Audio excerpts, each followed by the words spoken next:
Delhi blast case में 7वीं गिरफ्तारी, फरीदाबाद का रहने वाला शोएब गिरफ्तार, दिल्ली में धमाके से पहले उमर की मदद का आरोप।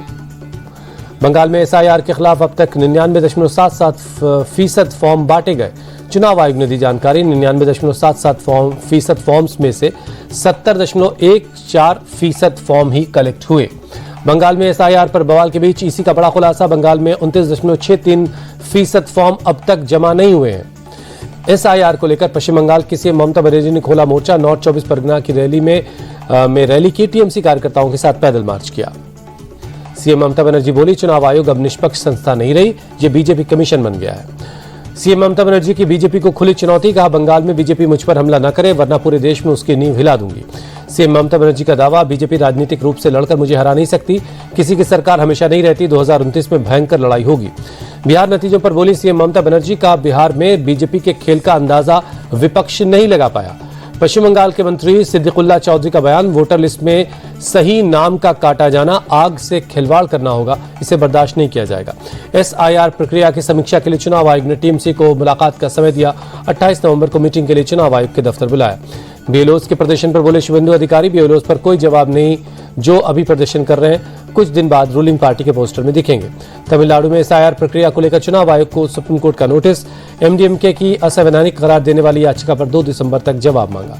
टीएमसी विधायक हुमायूं कबीर ने मुर्शिदाबाद में लगाए बाबरी मस्जिद का पोस्टर। हुमायूं कबीर ने 6 दिसंबर के दिन बेलडांगा में मस्जिद की नींव रखने का ऐलान किया। केंद्रीय मंत्री गिरिराज सिंह ने मस्जिद की नींव रखने को लेकर टीएमसी पर बोला हमला, कहा मस्जिद की नहीं, टीएमसी बांग्लादेश की नींव रखेगी। गिरिराज सिंह बोले, ममता बनर्जी हिंदुओं की लाश पर राजनीति कर रही है, उनकी राजनीति अब ज्यादा दिन चलने वाली नहीं है। गिरिराज सिंह ने ममता बनर्जी पर साधा निशाना, कहा बंगाल की सरकार घुसपैठियों की सरकार है, हिंदू विरोधी सरकार है।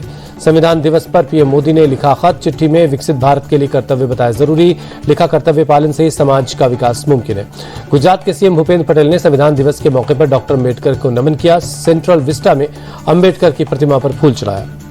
जयपुर में संविधान दिवस के मौके पर मैराथन एनएसयूआई ने आयोजन किया। हैदराबाद में सफरान एयरक्राफ्ट इंजन सर्विसेज इंडिया के अत्याधुनिक सुविधा का उद्घाटन, पीएम मोदी ने वीडियो कॉन्फ्रेंसिंग के जरिए इसका उद्घाटन किया। रेलवे में हलाल मीट परोसे जाने की शिकायत, एनएचआरसी ने रेलवे बोर्ड को भेजा नोटिस, 2 हफ्ते में एक्शन टेकन रिपोर्ट मांगी। 26/11 मुंबई हमले की आज 17वीं बरसी, मुख्यमंत्री देवेंद्र फडणवीस ने पीड़ितों को दी श्रद्धांजलि। मध्य प्रदेश के सीहोर में वीआईटी कॉलेज में छात्रों ने जमकर की आगजनी और तोड़फोड़, खराब खाना और पानी को लेकर छात्रों का गुस्सा फूटा। छात्रों ने कैंपस में एक बस समेत कई गाड़ियों में तोड़फोड़ की, हॉस्टल की खिड़कियों के शीशे तोड़े, एक आरओ प्लांट को नुकसान पहुंचाया।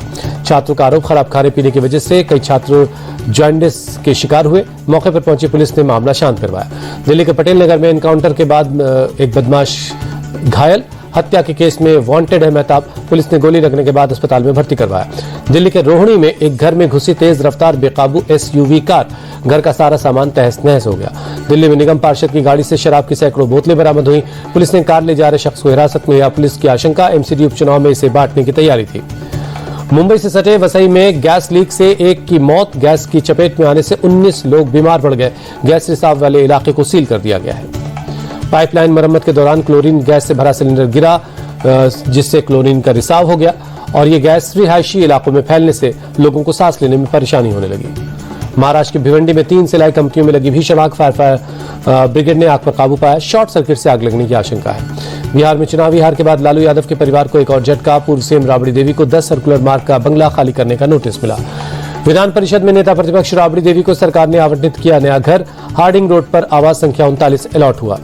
राबड़ी देवी के बंगला खाली करने के नोटिस पर भड़की रोहिणी आचार्य, लिखा लालू यादव का अपमान करना प्राथमिकता, सेहत नहीं तो कम से कम लालू जी के राजनीतिक कद का ही सम्मान रखते।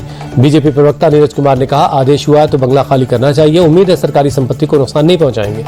जनशक्ति जनता दल के चीफ तेज प्रताप यादव भी 26 एमस्ट्रेंड रोड का बंगला खाली करेंगे। बीजेपी के मंत्री राकेश पासवान को दिया गया ये बंगला। 1 दिसंबर से शुरू होगा बिहार विधानसभा का सेशन, पहले दिन नवनिर्वाचित सदस्यों का शपथ ग्रहण है, 2 दिसंबर को स्पीकर का चुनाव। बिहार में नई सरकार की पहली कैबिनेट बैठक, 5 साल में 1 करोड़ युवाओं को नौकरी देने का फैसला। इंडस्ट्रियल डेवलपमेंट पर होगा सरकार का फोकस, 9 बंद बड़ी चीनी मिलों को खोलेगी सरकार। कैबिनेट बैठक पर जेडीयू प्रवक्ता राजीव रंजन का बयान, एनडीए की नई सरकार ने रोजगार सृजन को लेकर बड़े फैसले किए। डिप्टी सीएम सम्राट चौधरी के अपराधियों को चेतावनी, कहा अपराध के खिलाफ कोई ढील नहीं, कोर्ट के आदेश होगा तो अपराधियों के घरों पर बुलडोजर चलेगा।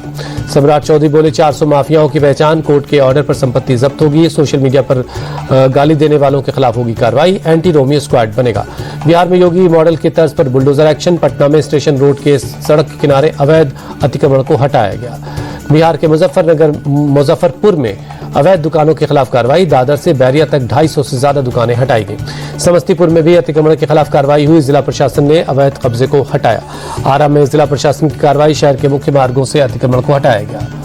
पटना के मंदिरी नाला पहुंचे मंत्री नितिन नवीन, विकास के कामों पर अपडेट लिया। बिहार चुनाव में करारी हार के बाद 27 नवंबर को दिल्ली में कांग्रेस का मंथन, पार्टी मुख्यालय में बिहार कांग्रेस के नेताओं के साथ केंद्रीय नेतृत्व समीक्षा करेगा। अरुणाचल प्रदेश भारत का अभिन्न हिस्सा है, चीन के इनकार से हकीकत बदल नहीं सकती, विदेश मंत्रालय के प्रवक्ता रणधीर जायसवाल की चीन को दो टूक। विदेश मंत्रालय ने अरुणाचल की महिला से शंघाई एयरपोर्ट पर बदसलूकी को बताया अंतर्राष्ट्रीय नियमों का उल्लंघन, कापूरे मामले पर चीन के अधिकारी जवाब नहीं दे पाए। अरुणाचल की महिला को शंघाई एयरपोर्ट पर हिरासत में लिए जाने पर चीनी प्रवक्ता माओ निंग ने कहा, अरुणाचल भारत का अवैध कब्जे में है, चीन ने कभी इसे मान्यता नहीं दी। चीनी प्रवक्ता माओ निंग ने भारतीय महिला से बदसलूकी से किया इनकार, का नियमों के मुताबिक कार्रवाई हुई। भारतीय नागरिक पेमा वांगजोम के मुताबिक उन्हें शंघाई एयरपोर्ट पर 18 घंटे तक रोक रखा गया, न तो परिवार से कोई संपर्क था, न खाने पीने को कुछ दिया गया। हरियाणा के नूह में पुलिस का सर्च और वेरिफिकेशन अभियान, झुग्गी झोपड़ी में घुसकर तलाशी ली। पुलिस की टीम ने कागजों की और सामानों की जांच पड़ताल की, महिलाओं से भी उनकी पहचान के बारे में जानकारी ली गई। यूपी के संभल में घुसपैठियों के खिलाफ पुलिस का चेकिंग अभियान, हर एक थाने में सेंसिटिव इलाके में लोगों के दस्तावेज चेक किए जा रहे हैं। पुलिस की टीम मुसाफिर खानों और क्लस्टर एरियाज में भी दस्तावेज की डिटेल नोट कर रही है, मुसाफिर खानों के रिकॉर्ड चेक किए जा रहे हैं। सीएम योगी के आदेश के बाद घुसपैठियों पर कसा शिकंजा, कानपुर पुलिस दस्तावेजों की जांच में जुटी, 16 बस्तियों में 1000 से ज्यादा संदिग्ध पाए गए।